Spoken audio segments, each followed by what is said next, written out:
Now that you've done your review, it's time for your closing questions. Now, a couple pieces of advice for this one. You always have to remind kids what a question really is. No matter how many times we've done this presentation, kids always like to start questions with once, which as we know is a story, not a question. So I always just let them know a question starts with who, what, why, when, where, or how. And it's something they don't already know. It's something they want to know. Oftentimes the kid will start out with a story, and what I like to do is I like to just turn it into a question that's applicable to one of the 7 key points that we've already learned.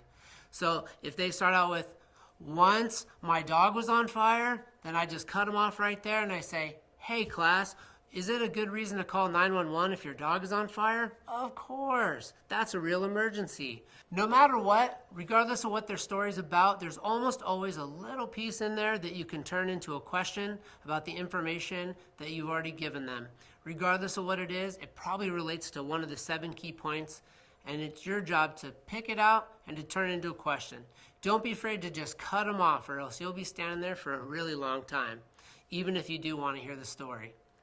So after the closing questions, I always like to limit it to whatever time I have. If I have a lot of time, I'll pick 3 girls and 3 boys. If I don't have a lot of time, maybe just 1 and 1. Again, we like to keep it even and pick the same amount. Pick the same number so it stays even. After you get all the questions through, it's just a simple, thank you guys very much. Enjoy your day at school.